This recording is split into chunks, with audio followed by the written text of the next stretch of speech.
You put that in your pocket. Put that in your pipe and smoke it this morning. That should be our ending tagline. Yeah? Put that in your pipe and smoke it? That's how I see it. Put that in your pipe and smoke it. No? Not so much. I like how I see it. We'll workshop it. There you go. Yeah. I am recording. Oh, you are? Oh, yeah. Oh, yeah. Good. Well, fair I enough. wanted to get all that good stuff behind the It's scenes. it's always the good stuff that comes first. My glasses aren't going to distract you, are they? No, I should get a picture because this is like real wisdom here. Oh, yeah. You think? I think this is just... I just like the look of the podcast stuff. Your Bible and you're saying beard and glasses or glass eyes. As glass you call eyes. Them. That's right. That's right. It's a good look. Well, I'll try and post that. We'll do what we can. Is that all right if I post that on my socials? That's how I get purpose. I understand. Posting.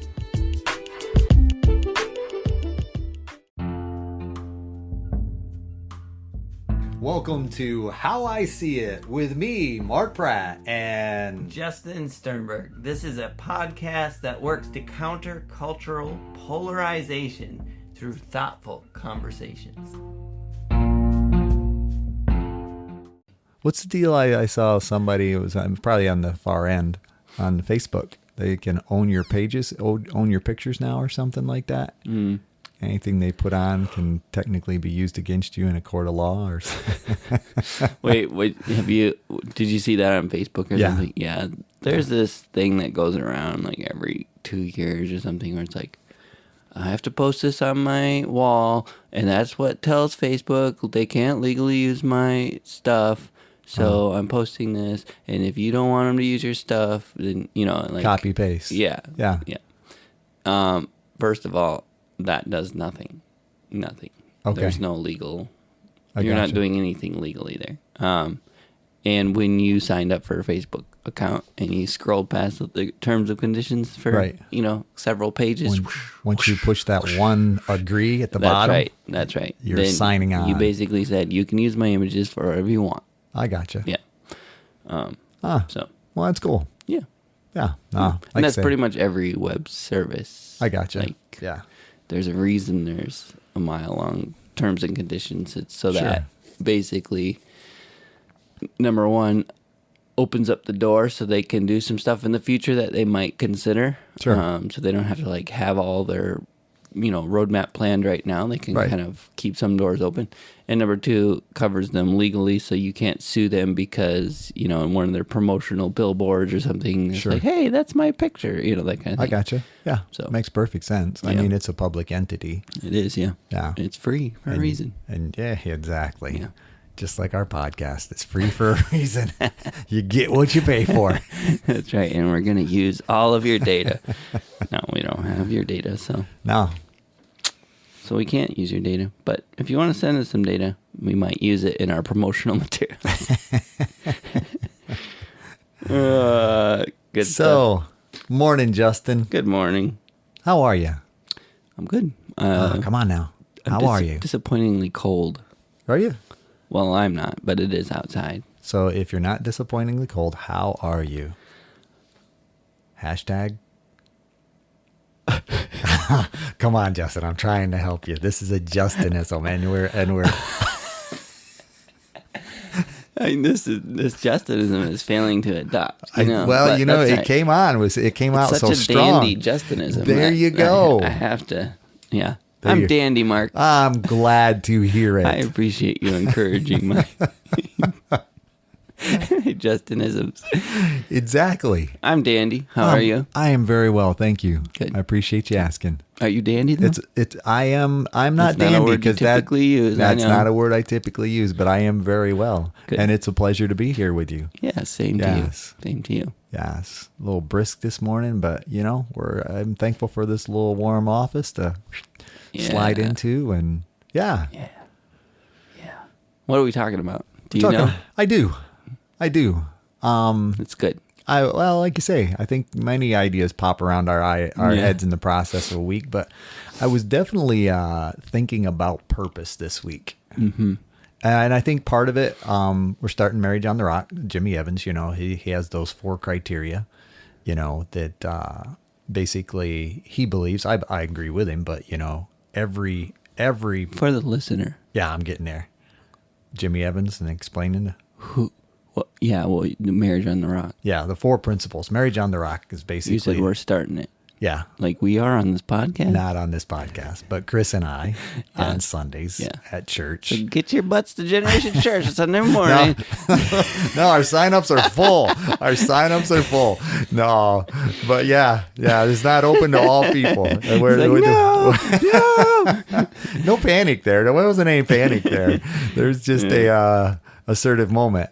But I'm sorry. That's all good. The premise is You were on a roll. there's 4 things that only God can provide, and that's, acceptance, unconditional acceptance, identity, that he knows who we are, created us for a reason, security, to where if we're in the center of God's will, it doesn't matter where you are.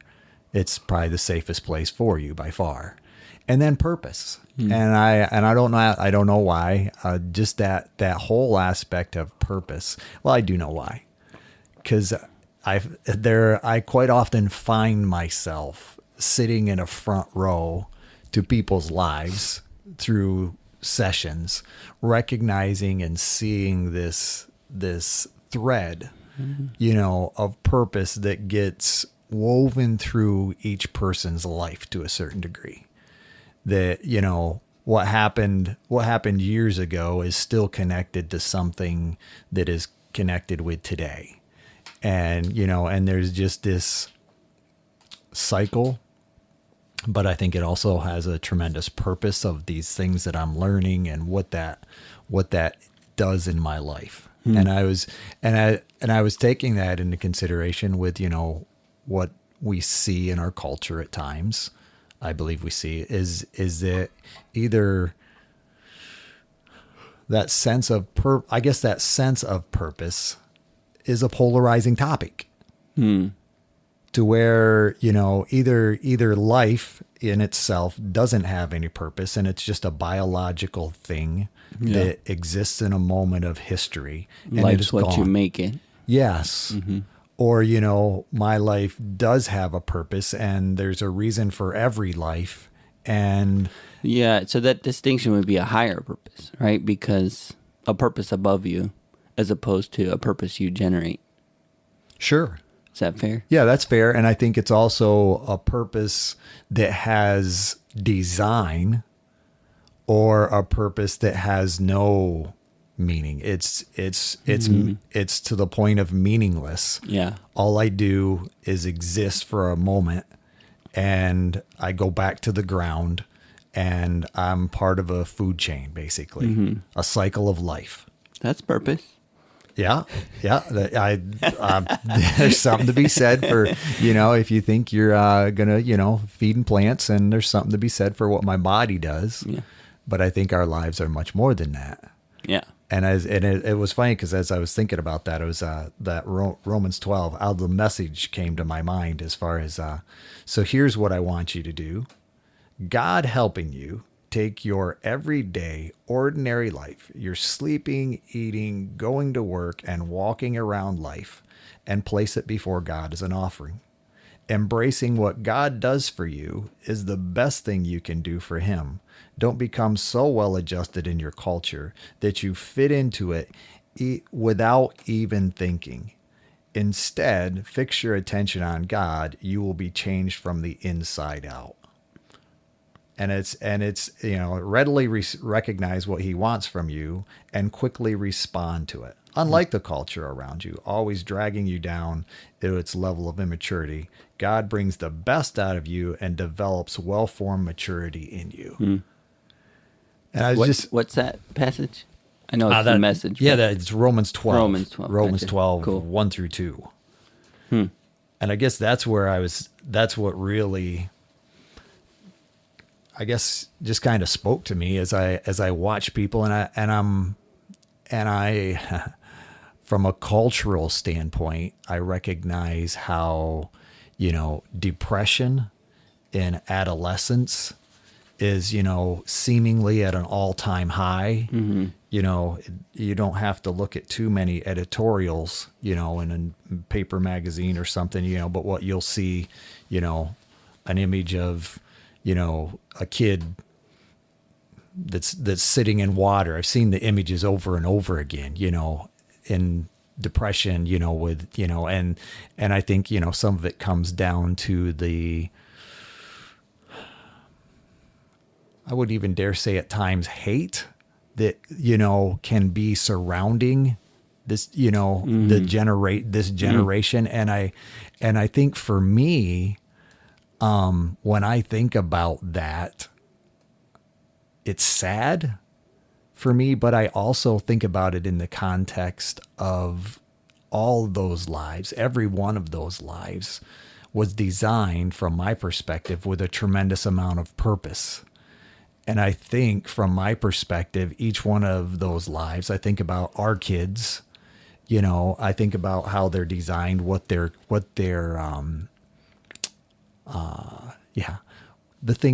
gifted at, the things that they do well. Mm-hmm. And I think about, our kids in this next generation. I think them very similar in a ways as we think about, as we hear about Esther, when we think about the Old Testament, as far as, for such a time as this.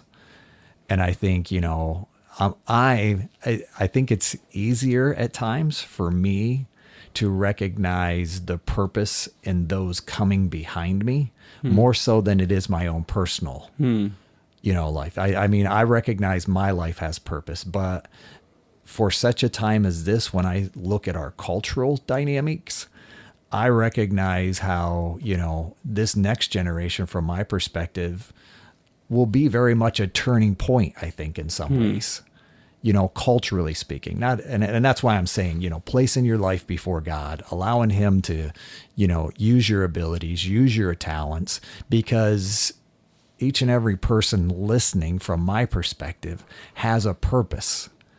And I think when we just kind of ignore that, it's easy to just kind of fall into the day after day.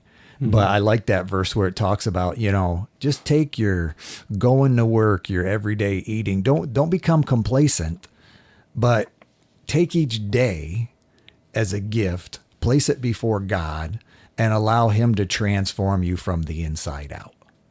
And I believe that's where, because like Esther, I don't think, or anybody in the Old Testament for that matter, I don't think they woke up every day planning to part the Red Sea. Yeah.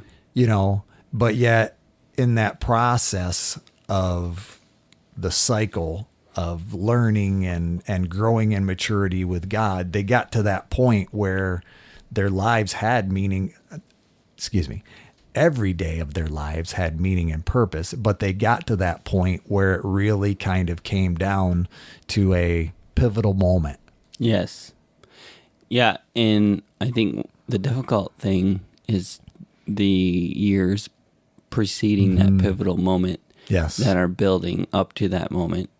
But, Moses didn't know he was going to part the Red Sea. Right? Exactly. Yeah. And Esther didn't know she was, for such a time as this. She didn't, Yeah. None of it makes sense until that moment passes.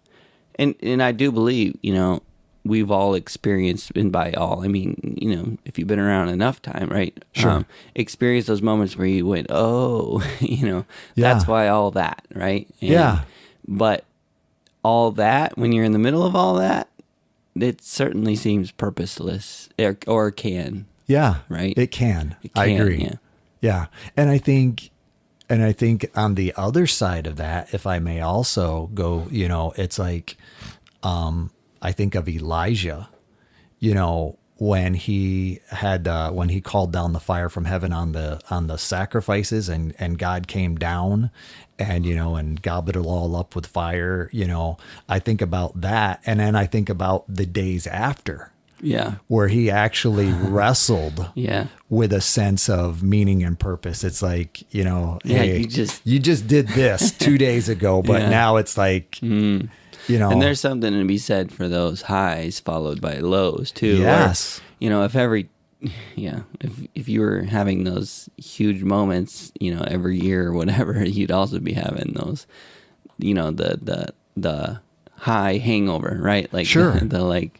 the follow up of, well, now what? Yeah. And Jonah too, Sure. Like, I mean, not that he was super excited about doing what he did, but No, he I hear certainly you. had an impactful moment in history and then went and moped, Exactly. Yeah, so that, that makes a lot of sense. And I think, that's probably a pretty common thing. And I think my desire through this time is to basically say each and every day has purpose and meaning. Yeah, I would love for you to explain why. Why, Mark? Why do you think that? And how do you think that, for an encouragement to the Elijahs and the Jonahs and the kids who haven't experienced their moment yet, right? Yeah. Like, why is today, Yeah, and I guess I see it as part of a process to where and here again, I'm wrestling with my own thinking based on your question. So, I'm thinking about it as a growing process to where each day matters. And to the degree that I don't think something matters, I don't engage the process. Yes. That's my answer. And it was funny. They did a study. It was interesting. They told people, I heard about this. And so, like I say, that you can fact check me if you want, but it was a study that a person shared with me in my office. So it was interesting. They were talking about, they gave individuals expensive sunglasses, but they told them that the glasses were really cheap. Okay. And they gave them to them. The interesting part was as they measured their behavior, okay, the person tended to minimize themselves and therefore their actions based on the fact that they had cheap sunglasses. And I think our lives can be very similar when we say, what does it matter? What does my life matter? What value do I have? Yeah, you cheapen your own activities. Exactly. Right? You cheapen all of your activities. It makes it that much easier to, like C.S. Lewis said, play with, how do you say that? The mud, You remember that No, quote? I don't. So That's there's a quote from C.S. Lewis about, I'm actually going to look it up because it's too good too. Okay. While I look that up, it was also making me thinking about in terms of process. We talked about in previous episodes the value of winter. Sure. Yeah. And winter is not a time of growth. Correct. Right? It usually follows a harvest. Yeah. Right? It's a time of but it can be a time of unseen regrowth as we store up. Yeah, so that's certainly what I'm getting at it, which is to say that's something I've been learning is the value of winter. Sure. Yes. And in a process. Yeah, and I've lived 40 years now. Yeah. And I would say it's taken me 40 years. I'm still learning. Like, you walk out in winter and it's like, no, this plant's dead. You know what I mean? hear you. This tree's not coming back. Just the perception of what it looks like in winter is no hope. Sure. Right? Yeah. And I've been through 39 winters before. Yeah. So I know how this works. And yet this winter's different. And here's what I like about what you're saying as I'm thinking about it is even in winter, I think the difficult part is right now as we're coming out of winter, because if I'm looking at one tree, I'm going to say that one's dead, but I can look to my right and I can see one that's starting to get all red and starting to have blossoms. Which is why that one's dead.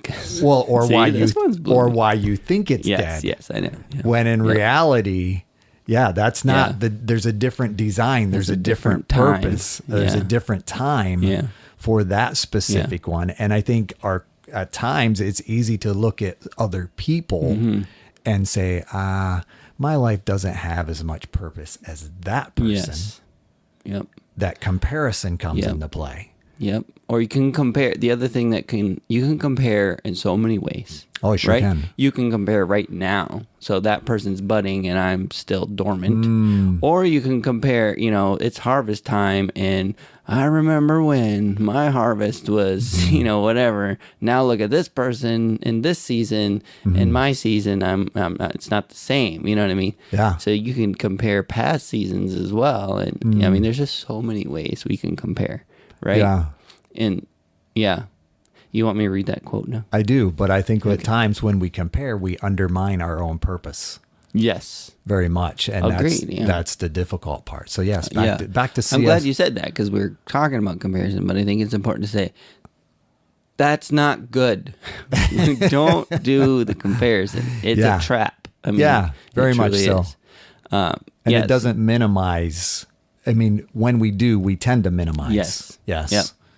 Yeah. So back to, what made me think of the C.S. Lewis quote was what you were saying is when we don't have that sense of purpose, whether it's coming out of a season of purpose or it's just we have never entered one or whatever, is when we start to be content with lesser activities, right? Like lesser things, because what's the point? Might as well, right? Sure. So the C.S. Lewis quote that I'm sure some people recognize it. He said this: "We are half-hearted creatures, fooling about with drink and sex and ambition when infinite joy is offered us. Like an ignorant child who wants to go on making mud pies in a slum because he cannot imagine what is meant by the offer of a holiday at the sea. We are far too easily pleased." Have you ever heard that quote before? I have. Yeah. Now that you say that, yeah, I didn't. Yeah. Thanks for sharing that, though. Yeah. That's some good imagery as usual from C.S. Lewis. Yeah, thank you, Mr. Narnia. Yeah, that's exactly. Yeah, when you were talking about playing with stuff, it's like playing with Narnia, playing with Aslan. But what do you say, mud pies? Mud pies in a slum. In a slum, yeah. Yes. When you have an offer of a holiday at the sea. Yeah. Yeah, it's so good. And that's essentially what we're talking about is every one of us has that offer of a holiday at the sea, or that infinite joy, I guess, is what he started with, right? Yeah. This idea of starting today, embracing the eternal purpose that I have, which includes today and the day after and the moment after until eternity, Yeah. And I'm still thinking about that in that context of, I think purpose, sometimes my purpose might be at times making the mud pie, though. You follow me? I'm recognizing from the way I'm hearing that is, yes, eternal opportunities lie ahead. And we exchange, like Jonah said, we exchange worthless idols for the blessings of God. But I think, there can be, and I think it's where we find it difficult at times, there can be a purpose in what seems like just making mud pies in my daily job. I'm going to work. I'm doing this thing over and over again. And I want to recognize that can seem purposeless. Yeah. And we can minimize the joy that's available. And yet we don't want to be, I'm recognizing the other part of that. We don't want to become complacent. Yeah. And I'm here. So push back. No, I love what you're saying. And I agree with you. I just, that's not what that quote means to me, but I think that's a good jump to that point, which is, and again, I wouldn't necessarily use the making mud pies as being a purposeful thing, because in that analogy, it's essentially saying doing a worthless negative thing versus, my brain was stuck, I guess is what I'm saying. No, but you're I fine. Completely agree in that there are some mundane, activities that are purposeful but feel purposeless. Yes. And that includes the daily, disciplining your children or bringing them to school or, like I mentioned, walking from my house to my office, and just, like those mundane moments where there's opportunity to see. There's a verse that says, God has set eternity in the hearts of men. Mm-hmm. And I love that verse. And it just makes me, like, there are moments where I walk to my office where, I don't know. It's like there's two versions, right? There's the version of like this again, right? Okay, sure. It's another day at the grind, Yep. You see my dead tree over there, whatever, you just kind of have this Nothing's purpose. Blossoming. Yeah, exactly. And then there are other days where it's like, all right, today is a day of, you just feel, I don't know, like that sense of purpose. And, sure. Empowered. Yes. Yeah. Yeah. And I do feel like we are drawn to that purpose, and we become jaded when we feel like it's not there. And I think a lot like what you're talking about with those the faces you see across the room from you in counseling that are struggling. I think they all desperately desire purpose, right? But you get to a place where you're jaded. Like, okay, I tried that purpose thing. I thought I mattered. Now I know the truth, right? Like this mundane life has proven otherwise, Sure. And I don't know if that's, it kind of makes me, polarizing topics, or it makes me wonder if like, everybody gets a trophy kind of cultural moment, right? Has a big part of that. It's like, well, if everyone gets a trophy, what do trophies matter? Sure. Right? Yeah. And I certainly get the sense of that in a lot of the kids in, like, compared to when I was growing up, like sports competition, all that stuff felt like it mattered so much. And I look back and I think it mattered too much, and it impacted my psyche in a lot of negative ways. And I almost see the opposite now, where it's like, yeah, maybe I'll play, maybe I won't. It doesn't really matter. Again, those trophies. I mean, I got a whole chest full of trophies from, when I was a kid, and everyone got them. And it's like, well, there's just not as much of a desire to climb that mountain and stick a flag in the summit and say, I did it. You know what I mean? It's like, you know what I'm saying? Yeah. So I wonder if that impacts that as well, and it contributes towards the jaded nature. Is just what's the point of, you know what I mean? Yeah.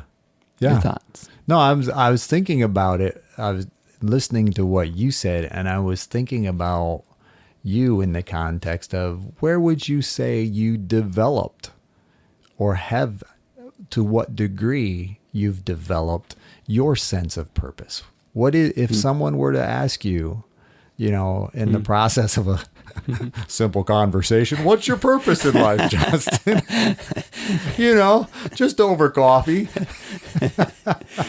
It's funny. Right after Dandy, I'm Dandy. Well, what's your purpose? Exactly. I mean, really, we should be asking those questions. We should. But it's the same time, it's like, you catch somebody instead? Off guard. You know what we do instead? What do you do for work? Yeah, exactly. It's like mighty cold this morning, wasn't it, Justin? Yeah. But I'm saying, when we move past that into real conversation, so often I find myself or others asking, what do you do for work? Or who Sure. are you essentially in the form of, what's your purpose in the form of work? It's like the what do you do? Which gets to my thought about being with a job, which we'll come back to if you remind me. But so the last time someone asked me about my purpose in a coffee shop, the answer I had was, no, I think I'm still working on that. Yeah, I think it's a lifelong pursuit. It should be, honestly. I think that's true. Yeah. I would say I definitely struggled with my moments, years, months, whatever, of lacking in purpose and wondering. But most of those moments preceded, did we already talk about Esther? Yes. Yeah, we talked about Esther. Yeah, you don't have to introduce her again. Preceded those moments of like, oh, that's why I was a house painter for 10 years. You know what I mean? And there was, painted houses. I started doing that when I was 16, and it was amazing summer job. And then right after graduating, I decided I'd keep doing that while going to college. And so that's like, all right, I'm doing work and whatever. And then I graduated, and then I was like, you know what, I'm going to keep painting because I just got married and it pays the bills. And from that moment, I'm in my early 20s when a guy's looking for figuring out what his purpose is, right? Like what it is to be a man and an adult. And it just all felt wrong. Like I'm not meant to be a painter, I just felt like that wasn't my purpose. Sure. And yet that's what I was stuck in, and go back to that analogy, I felt like I was making mud pies in a slum, like you said. And it just felt wrong. And what I really wanted was something much more glamorous. You know what I mean? Sure. And anything much more glamorous. Well, I had a couple specific versions of what I wanted. One was ministry. And again, in my mind, in early 20s, I think that was glamorous.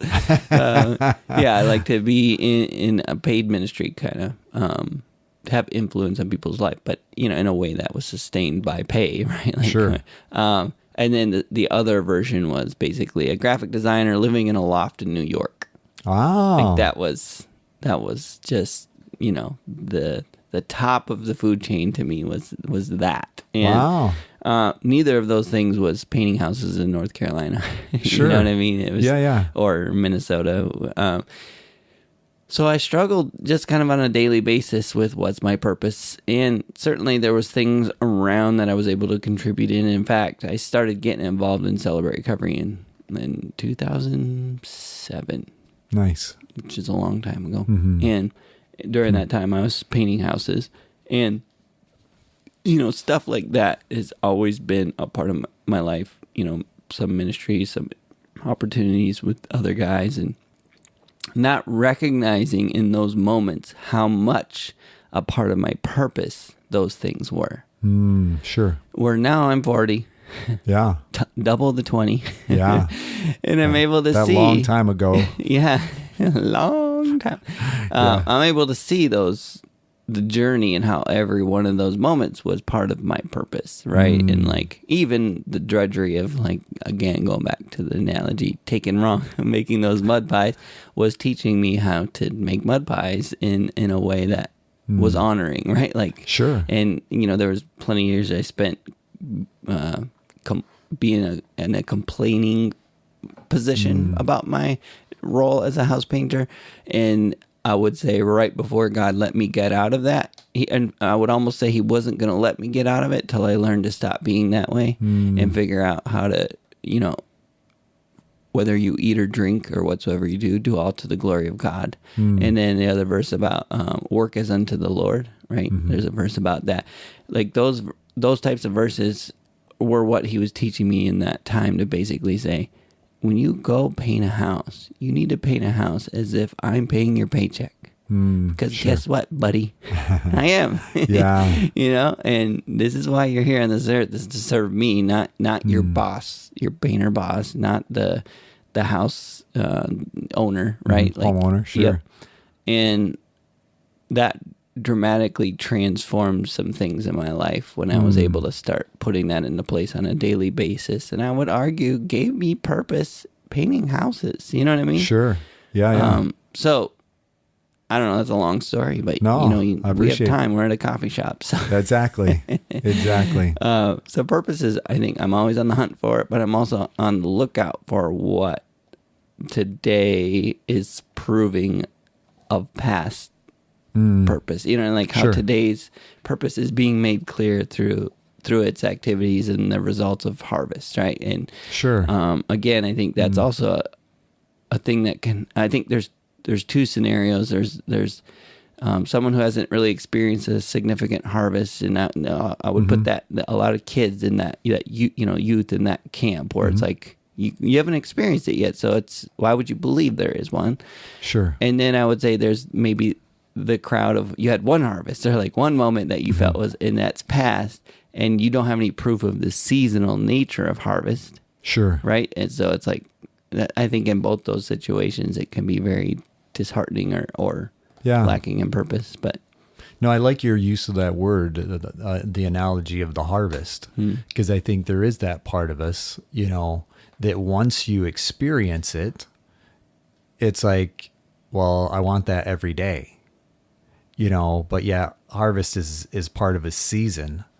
And, and if I haven't experienced that, it's to the point of where's mine? yeah, That kind of thing. And I like that when you see it in that aspect of season, being able to recognize that, yeah, it's coming or it's going to a certain degree, both at the same time, maybe even, it's like one's going while the other one's still on the way. And yet being able to recognize there's purpose in summer, winter, spring, yes, Yeah. And a little plug for our planting things episode. There you go. We talk a lot about what nature's been teaching me specifically, and all. But you certainly talked about that too. But you've been involved in nature a lot longer than I have, so it's not nearly as like, oh, interesting. But the value of winter is just something that's been an ongoing learning for me in my 39, 40 year of life, and I think it'd be interesting, Mark, to talk about or to call out a few scenarios that are difficult in terms of purpose. I mean, we talked about the kids, right, who haven't experienced the harvest. Yeah. Maybe the one-time harvest. Maybe you were a kid and you were in college and you were part of FCA or something, or you had a significant moment at college where it felt like this is what life is about. Sure. Because I've heard that a lot, right? People go to college and they find their people and they're able to. I think about Lizzie too. Like, she's going to Florida, cleaning up after hurricane. Like, I don't know that you can feel more purpose than that. Like, I hear you. Like, I am doing the thing, and I feel like that happens a lot in college where, people who are young and on fire and have energy, get together and they do something, and it's so cool. And I love hearing about it. But you think about that person, they experience that harvest for the first time, and then they come back home, or they can't find they have to move back home to the parents' basement because they couldn't find a job or whatever, like there's that scenario. Yeah. I also think about empty nesters, right? The last kid finally left, and it's like, oh, it's mighty quiet in here, Retirement is another one I think of that I hear, people who move, because we live in a retirement community, right? Like majorly. Yeah. And you definitely get wind of that. I certainly have, of people being like, I don't know what to do with myself. Like, they had purpose. They were, a bigwig at some, multinational corporation, or in some cases, they were a Secret Service agent or something. It's like, no doubt. Now what, in this dinky little town, Yeah. Yeah. No. So those are a few scenarios. Can you think of any other? Well, when you were describing unity and in kids, I think a summer camp.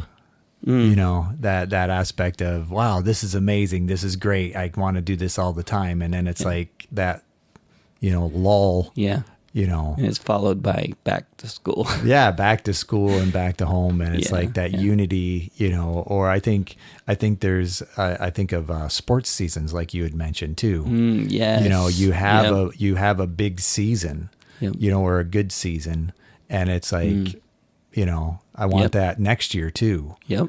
And I think there's something to be said for, the ability to say, okay, not every season's going to be like that, but celebrating the ones that are. Yep.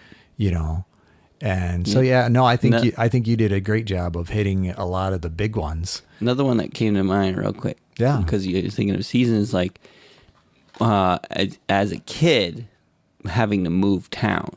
Oh, sure. And how maybe it was like I was planting a harvest there. I was planting the seeds, and now I'll never see that harvest. And I feel like that's another scenario of purpose. I'd agree in that context, and I think that's where, the four that I'd mentioned at the beginning kind of come into play, because I think identity is a tremendous factor in some of these, especially, when I was the big wig. Yeah. And I could, tell this person to go and do, and they did. Yep. And now it's like I'm home and my spouse doesn't listen to me the same way that my employees did. It's like, what's up with this? Yeah. But I agree with what you're saying. Each one of those seasons can have a sense of. I don't think you can decouple identity from purpose, right? I agree. That's why I was saying before. It's like they're intermingled to a tremendous, or interwoven, I guess I should say, in such a way that says, one tends to impact the other, and I believe when our identity changes, whether we're moving, whether we're going someplace else, it's kind of difficult to recognize my purpose. Yeah. If I've gone from a big fish in a small pond to a small fish in a big pond, that can be a difficult dynamic, and I start to wrestle with, okay, what's my purpose? Mm-hmm. And I think the reality of it is to take the fish that you are, that whatever size, as you compare yourself, and start saying, okay, there is a meaning. There is something to be said for this season. And I think, the job analogy, I think that's just a really common one. Yeah. When we think about, the fact that I don't have a job, that can really impact, especially guys. I would dare say so. Not that females can't be, as they, wrestle with a security. I think, their desire is for security. So when jobs change, but I think, guys wrestle far more with that level of purpose because I think our identities are in it. I think, we tend to see ourselves as the provider, if you will. And, if I lose my job or my circumstances change around my job, that's a tremendous hit. And it's like, okay. Yeah. Go ahead. Yeah. I agree. I think I've seen it happen a few times, right? Where someone I don't know, I respect them either way, but someone I respected and they had a good career and all this kind of stuff, ended, for whatever reason, ended up in a place where they didn't have that, right? And to see the difference it makes in somebody is crazy. And I experienced it myself as well, because there was a period of time where I used to be a house painter, and then 2008 kind of triggered this series of events, and I ended up not having an opportunity to paint houses. And so there was a 2-year gap where I didn't have an identity in form of a job that I would go to. I was doing odds and ends stuff, but just I remember experiencing, and yet that 2-year period was certainly a replanting, and my next career started after that, which I'm currently doing, which is amazing. But it's just seeing that in other guys too, where it's like it doesn't just impact them in a little way, right? Lack of purpose. Let's just make this broader and say, when you don't have a sense of purpose, it doesn't just impact your countenance, right? Like, I'm not as happy or whatever. It impacts the joy part, everything, right? Because like I was saying, now it's like, well, why not make mud pies? Why not look at pornography all day, right? What else? What else is there to do? Yeah, you know what I mean. It Your impacts. Mind could go there. Yeah. And I've seen it. I've seen it happen. And not just pornography, but just like fall back to these lesser things. That's mindless. Like, you could be doing. In this period where you don't have a job, you could be learning about a new career. You could be building something, but instead, falling back to these things. And just, it's crazy how not having that identity in the form of a job, what that brings in terms of identity, completely can impact and affect your purpose to the point where you feel like you have none, even though, like, again, the argument we're making is that your purpose doesn't end with a particular event. Or exactly. Yeah. The big event doesn't necessarily completely define you or your total sense of purpose. Because I feel like I heard this once. You probably did. Remember? There's a difference between a mission and a calling and an appointment. And okay. So an appointment is like a very temporary thing. Sure. And, it's like, okay, I need to, like, for example, Marriage on the Rock, you've been doing this for many years now, but let's say this is your appointment is like this season for these next however many weeks. Yep. This is my appointment. This is what I'm doing. Yep. But it's not necessarily your calling. Your calling is this big picture, right? Like it's this, I am called to be someone who impacts people in terms of improving, helping them improve in their marriage and family, right? Sure. And because of that calling, you've taken on some appointments and you've taken on some missions. And missions are kind of that middle, like career level type thing. My mission is to do my calling through marriage and family therapist. Sure. Through How I See It podcast, through whatever, right? My mission is actually accomplished appointment by appointment. Yeah. Is that what I'm hearing? I mean, yeah, sure. In my analogy, a mission is kind of this. Yes, I think so. Yeah, I don't know. To where it's like, this is my mission, but my overall calling. So each one, in other words, to the degree that I see this vision. What was the third one? Vision, not vision. Calling. Yes, Yeah. thank you. Yeah. That I realized. Which are similar, right? Vision. Yeah. Vision usually precedes the calling, right? Sure. But, and that's what I'm saying, to where the calling is made up by these smaller mission opportunities that I take on through a series of appointments. And I think that's where the daily aspect of fulfilling each and every appointment that I'm given is part of that greater mission and therefore my calling. The appointments either build towards your calling or point you to it. Because if you don't necessarily know what your calling is, and again, your calling doesn't have to be, I'm supposed to be a missionary in Africa or whatever. It can be, I'm supposed to be the best darn dad, and I don't know, like it. No, I exactly. It's very important to understand that it does not have to be a ministerial type role, which I feel like growing up, to me, that's what calling meant. Sure. Right. And I do believe as believers, your calling, is intertwined with God's kingdom. Sure. But the way it works itself out does not mean missionary in Africa for everybody. Sometimes it means CEO and multinational corporation, right? Yeah. But yeah, I think, and this, again, plugging past episodes, we talked about mission statements. Sure. Right? It's about writing the definition of who I want to be and then working that out on a daily basis and with each appointment. But if you don't have that calling yet, like you're saying, take those appointments as opportunities to help figure it out, to help iron it out. Like, well, I'm supposed to babysit this kid today, who maybe happens a teenage to be your girl. child. No, I'm just kidding. But I was thinking about it in that context. It's like, I think our tendency, and maybe even as we get jobs mixed up, sometimes they become a priority over family. I think, at times that ability to recognize I do have a mission, in my own family. Yeah.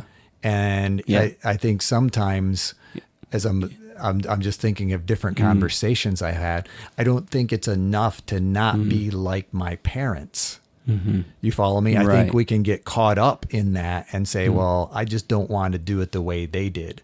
But when we take that role as a parent and say, okay, what do I want my children to become? What do I want them to learn? Then that takes on a whole different sense of purpose for me. It's not just avoiding these things. It's actually modeling this other lifestyle that's completely different than just, and I think, so often in our sense of purpose, we can get lost on doing the quote unquote big, I did the air quotes in the air, the quote unquote big thing. Yep. And I think we lose that sense of, no, this is really the bigger thing if I multiply that out over 20 years. Where's this, what's this tree going to look like as opposed to, the weeds that I tend to focus on. And this tree, I'm going to be held accountable for. Where those weeds, it's like, I didn't call you to those weeds, Yeah. And I think that's an awesome point in the sense that, we talk a lot about finding God's will in the Christian community, right? Okay. But his will is very clear in a lot of ways. So the minute, your sperm meets an egg, Sure. your purpose has shifted. Let's say, meets an egg, but then it's born. All right, let's go all the way there. Let's go ahead and start right there. This is a good thing for our culture to be aware of. That's true. When the two meet. Right. That's right. Yes. Yeah. So think about how those two are meeting. That's right. Because it's going to impact you release, you're potentially entering a new mission field. So it was when your eyebrows raised during release that started me laughing. It's like, wow, that's pretty good. But yes. All right. So back to the point. So I mean, the minute you have a child, your calling is made drastically clearer. Sure. If you're willing to see it. But in terms of, the kingdom, that is your calling, is to be a parent, and if, that needs to be a major part of your mission, right? Yeah. And No, I appreciate that. As far as, yes, to where I think we have multiple things, and I think even, how we treat our parents. You think, when I'm thinking about empty nest, that kind of thing, because I believe there is something to be said for the way that we treat our parents at the end of their lives, I'm not looking to, assign any guilt or blame or anything but just pay attention, John and Lizzie. No, not that, but I'm just thinking about it as my own parents' age, and it's like, okay, because Jesus, talked with people. It's like, don't be getting this wrong. You think you're doing this big thing by saying, okay, whatever I would have given to you, I'm going to give to God in the temple. It's like Jesus basically said, no. Take care of your parents. Oh, yeah. That kind of thing. So yeah, and that just came out of and so also many children. Oh yeah. The other end of the spectrum, he was the same way, where the important people are here, and now these kids want to interrupt. He said, no. Exactly. He's very about upending our version of the kingdom and saying, no. The kingdom is filled with these, those who have, easy faith and believe, and this is what you need to be like, faith like these children. And let them come, Yeah. Yeah. So same thing in terms of having a child. Like we think, this child's in the way of my purpose. It's like, no. This child is a part of the purpose. Yes. Yeah. Yeah. Yeah. So yeah, that's, appreciate you saying, and I think, I appreciate what you brought into from that sense of seasons, and how, we have that ability to be able to say, okay, empty nest is coming. How am I preparing for it? Yeah. Are we doing the things that basically value our relationship even while we have kids, to where, when the house gets quiet, we still know how to have a conversation, or, just those kind of things that basically help in that process. Yeah. There's something to be said for preparing for those next seasons of winter, right? To be able to say, all right, I know I'm going to retire in 2 years. What can I start doing right now to figure out what my calling, my purpose is outside of what I specifically go do every day? Yep. And is there something I can bring with me away from that? Do I have healthy hobbies now? Yeah. That I can just go, and because I think so much of it is that adjustment. Yeah. That's like, we're both home now, and we're used to spending, 8 hours at least away from each other. So to come back together, it's like, what do we do with all this time? Yeah. And I expect you to entertain me while I'm here. Yeah. And that's not reality. But yes, preparing in advance, I think are healthy for those seasons. And even if you didn't prepare in advance and you find yourself in those seasons, hopefully this is a good reminder of, you are not what you're currently doing. Sure. You are much more than that. And, you can step out of that slum and making mud pies and instead make something real, Sure. I do. Adopt your purpose in your current moment. Even if that is, looking at that child on the floor across from you in the eyes and connecting with them and saying, I recognize, like, wait a second, I have a moment right here where I can grasp my purpose. Mm-hmm. Just in speaking life into this child by just listening or encouraging or teaching or, Yep. Yeah. So yeah, go ahead. The circle of influence versus circle of concern. We've talked about that in previous episodes, but Stephen Covey basically says when we spend all of our energy in the circle of concern, which is essentially outside of our ability to influence, then our circle of influence shrinks. So we have less opportunities to do something, of purpose, I guess. I don't know. Sure. But when you can invert that and say, you know what, I don't have control over who wins this election, but I do have control over, whether this child in front of me is learning and growing right in front of me, I have control over my influence in that. Sure. And you focus on your circle of influence, then it grows. Agreed. Right? And so I think that's a big part of in those seasons where you don't feel your purpose is to look around right around you in your circle of the things that you can influence and where are you missing opportunities. And start focusing on those for now. Yeah. And let the worries of the big purpose, the big capital P purpose, work itself out. Is that fair? That's fair. Yeah. No, that's more than fair. So yeah, it's by all fair means, enough. Know that I guess my desire would be, and you said it very well, I just know that your life has purpose. Yeah. Know that your life has meaning and, be about that process of fulfilling that on a daily basis. And I think we'll all be surprised. Yeah. And if you want to email us and give us your scenario of lacking in purpose, we'll write you back what your purpose is. Just kidding. No, I think that could be interesting to hear about different realities people are in. And, yeah. We'd like to hear from you if you want. Well, thanks for sharing, Justin. Thank you for sharing. Hey, happy to do so. We like doing this because it's part of our purpose. So. There you go. This is how we see it.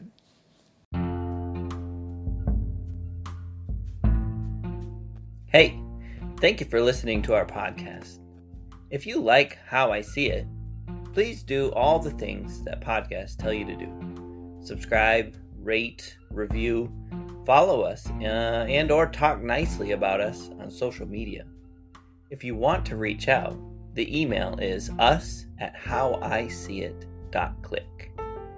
Yep, I said .click, as in .click. Please tell your friends about this show, and we'll see you on the next one.